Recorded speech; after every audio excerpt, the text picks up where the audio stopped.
ny nofo isika, enina dia nafantatra ny Kristy araka ny nofo aza isika, ankehitriny dia tsy fantatsika araka izany tsony izy.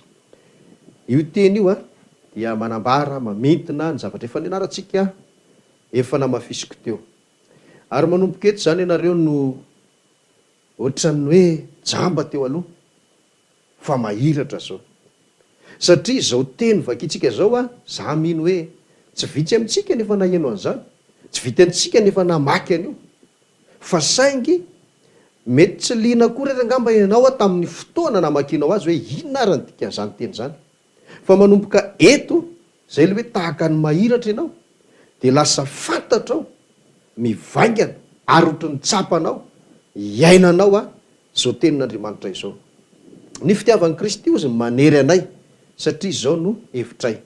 Dia hitantsika io moa zany rehefa avy eo hoe Paoly apôstôly no niteny sy nanoratra nito ka hoe noteren'ny fitiavan'i Kristy aninona izy. Hitantsika io zay rehefa avy eo. Fa zao no manaraka hoe maty ny anankiray izy, zay le fitiavan'i Kristy, zay maty ny anankiray, iza le maty? Jesosy Kristy, hamonjy ny olona rehetra. Zany hoe Jesosy maty hamonjena ny olona rehetra. Dia inona moa le hoe vonjena? Hoesorina amin'ny ota. Ka dia maty koa izy rehetra. Dia le olona ny vonjena rehetra indray zany naninona? Maty daholo. Dia eo le nazavaintsika teo, tsy le vatantenany akory no maty, tsy le fofonainy akory no mialy, fa le nofo, lay singa fahatelo, zay namono ny fanahy fony voaniditra ny ota, iny indray ny maty iny. Zay le hoe zay efa maty dia afaka amin'ny ota hoy ny Romanina 5:7 sy le namafisitsika farany tamin'ny fiarahantsika farany reny. Raha ohatra zany ny olona anankiray tsy mandalo amin'izay fahafatesany zay, tsy afaka amin'ny ota izy, dia zay ty resahana ity ka tsy le fofonainy miala, tsy vatantenany maty, fa voalaza zany hoe le nofo mandevo ny ota azy amin'izay indray no maty. Dia zay tenin'Andriamanitra hoe maty ny anankiray hamonjy ny olona rehetra, maty Jesosy hamonjy ny olona rehetra, ka dia maty koa izy rehetra, maty daholo koa le olona rehetra no vonjeny. Dia 5:5 dia hoe ary maty hamonjy ny olona rehetra izy, mba tsy ho velona ho an'ny tenany intsony zay velona, fa ho an'izay efa maty sy nitsangana hamonjy azy. Eo dia efa mahafantatra zava-baovao indray tsika zany. Ary zay ny tena fiainan'le olona hoe mino an' Jesosy Kristy.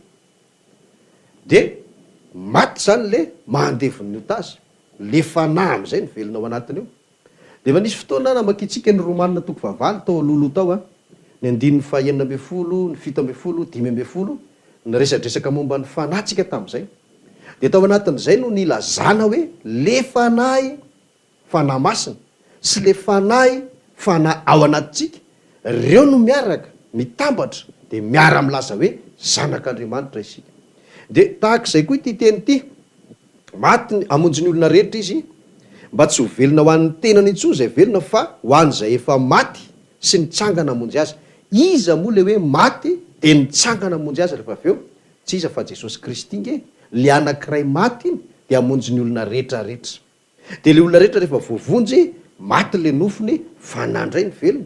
Dia iny fanahy velona iny, iza ny nanangana azy sy namelona azy? Ny fanahy masina. Inona ny dikan'ny fanahy masina ao anatin'ny olona io? Kristy ihany ange io velona ao anatin'ny olona io, satria nitompo ihany zany fanahy zany ozy ny tenin'Andriamanitra. Dia io olona velona io zany amin'izay fotoana izay tsy velona ho an'ny tenany intsony, ho an'le vatany sy ho an'le fofonainy na ho azy manokana, fa velona ho an'le maty dia nitsangana hamonjy azy, zay tsy iza fa Jesosy Kristy. Zay ny fipetraka ity tenin'Andriamanitra ity, zay lazaiko iaho hoe mety tena niafina taminareo izy hatr'izay. Dia ny dikany zany dia zao, lasa ohatran'ny hoe, tsy hoe ohatrany fa tena zao zany, hoe teo aloha le ota no nanjaka tao anatin'le olona, fa amin'izao fotoana izao zany rehefa mino le olona, niala iny ota iny sy le nofo nandevozany, fanahy indray ny velonao. Inona ny velonao anatin'ny fanahy io? Dia Kristy Jesosy na ny fahamarinana. Dia izay no dikan'ity teny ity izay efa ela dia ela ihany koa no nahalalànao azy sy namakianao azy mandrakariva, fa anio ihany koa zany vao fantatra hoe inona marina ny tena dikany. Jaona 1 dia ny 9:12 sy 13. Jaona 1 9:12 sy 13. amin'ny anaran'i Jesosy zao ary ny voalaza ny tenin'Andriamanitra fa izay rehetra nandray azy dia nomeny hery ho tonga zanak'Andriamanitra dia izay mino ny anarany. Dia ireo izay tsy nateraky ny raha na ny sitrapon'ny nofo na ny sitrapon'ny olona fa naterak'Andriamanitra. Zany teny zany tsisy tsy mahalala n'izany. Mitovy amin'ny fahafantaran'ilay olona ny Jaona 3:9 ihany ny fahafantarany be sy ny maro azo teny fakitsika zao. Fa eto zany voafantatra hoe zao ny tena izy zao.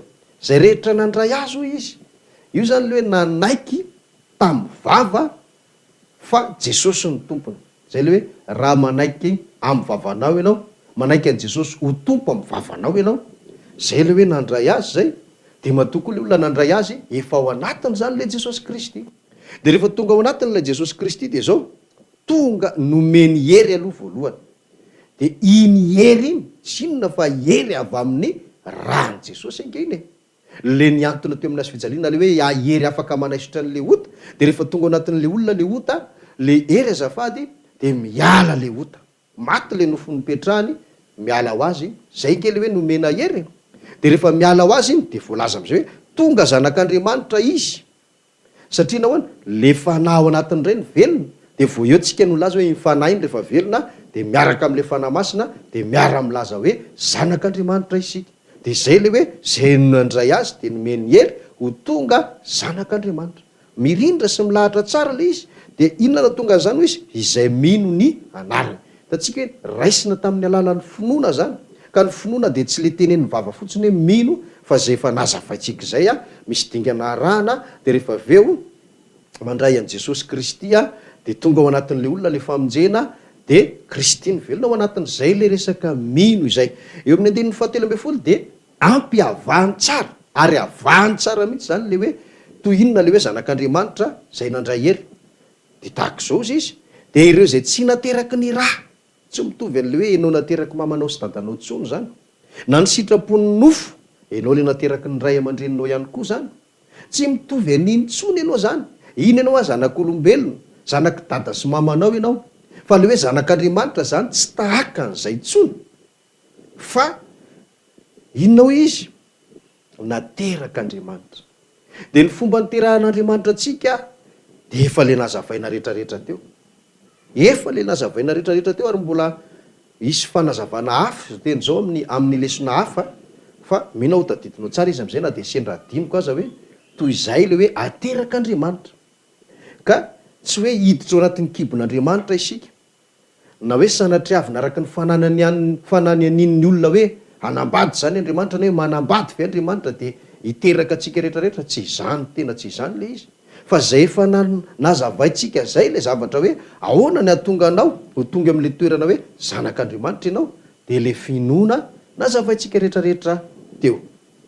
Dia rehefa tonga eo le olona dia hoy ny voalazan'ny apôstôly Paoly vakitsika ihany ty tenin'Andriamanitra ity ao amin'ny Korinthiana voalohany 4:7 sy 20.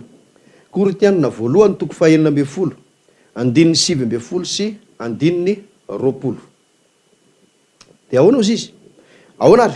Moa tsy fantatrareo fa ny tenanareo dia tempolo ny fanahy masina izay ao anatinareo sady efa azonareo tamin'Andriamanitra, ka tsy tompon'ny tenanareo ianareo fa olom-boavidy ianareo, koa dia mankalazan'Andriamanitra amin'ny tenanareo. Ny tsindritsika manokana dia ny fanamafisana lefa voalaza teo ihany. Tokony hafantatra ianareo izy izy. Moa tsy fantatrareo fa ny tenanareo, le vatantenana zany dia tempolo ny fanahy masina zay ao anatinareo. Efa nazavaintsika teo daholo nge zany hoe le fanahy masina ao anatin'le olona dia mamelona an'le fanahy, dia le vatantenan'le olona zany lasa tempolony iny fanahy masina iny. Mitoy ny teniny dia hoe tsy tompony tenanareo ianareo izy fa olom-boavidy. Zany hoe teo aloha le olona tsy tompon'ny tenany ihany, tompon'ny tenany ihany fa saingy tsy manan-tsafidy fa andefo. Ka rehefa afaka le nanandevo azy izay tsinona fa ny ota, dia tsy hoe olona afaka izy dia lasa tompon'ny tenany amin'izay, fa vao maika ary amafisin'ny tenin'Andriamanitra hoe tsy tompon'ny tenanareo ianareo fa naninona olom-boavidy ianareo hoy ny tenin'Andriamanitra eto. Ary tena marina zany fa novidian'i Jesosy tamin'ny rahany, satria raha tsy nisy io rahany io tsisy zany rehetrarehetra zany. tsisy zany rehetrarehetra nazavaintsika zany a ninoninona nataon'ny olona na ivavaka ohatran ninona ary izy tsy nisy zany ary tsy nisy ny famonjena de zay zany a miala am'le hoe andevitsika de miditra ao anatin'ny hoe olom-boafedy zany hoe samy tsy tompon'ny tenany ihany na le tao am'le andevon'ny ota na le aty am'le hoe mpanompon'ny fahamarinana zay efa manana any Kristy.